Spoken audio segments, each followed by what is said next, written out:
पडल्यानंतर काय होतं ते जमिनीतून मोजतं, बरोबर. नंतर पावसाच्या पाण्याची काय होते, वाफ होते, ती वाफ वरती ढगात जाते, आकाशात जाते, त्याच्यात काय बनतात, ढग बनतात.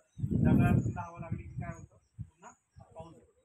पण हा पाऊस काय होतो, जमिनीमध्ये पाऊस पडून तो वाया जातो. आपण काय केलंय की पावसाचं पाणी एकत्र करून ते मुरवतो. हे बघा पत्र्यावरती मला दिसतंय, पत्र्याच्या वरती काहीतरी पाईपलाईन केलेली आहे, किती दिसते पाईपलाईन. तर या पाईपलाईनच्या माध्यमातून आपण पावसाचं पाणी एकत्र कलेक्ट करतो. तिथे खाली एक ड्रेनेज येते, ड्रेनेजमध्ये पाणी साठतं आणि ते पाईपलाईनच्या माध्यमातून इथे एक बोरवेल, या बोर वेलमध्ये सोडतो. आता ग्रामीण भागांमध्ये जर आपण पावसाचं पाणी प्रत्येक घराचं कलेक्ट केलं आणि गावाच्या पातळीला काही तळा असेल, एखादी विहीर असेल, एखादा तलाव असेल, तर या सगळ्या घरांचं पाणी जर त्या तलावामध्ये विहिरीमध्ये जर सोडलं गेलं तर लाखो लिटर पाणी आपल्याला ग्रामस्थांना काय होऊ शकतं, वापरायला मदत होऊ शकते.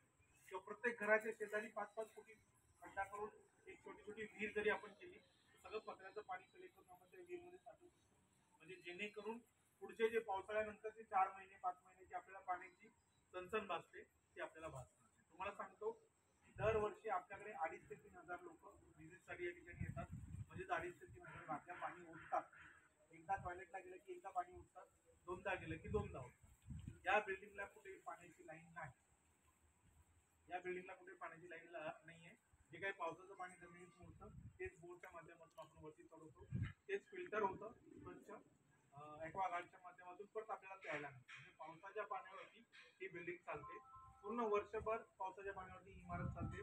कुठेही आपल्याकडे पाण्याची चणचण भासत नाही. आपण पुढे तिथे बघूया ड्रेनेज सिस्टीम आणि आपण वरती या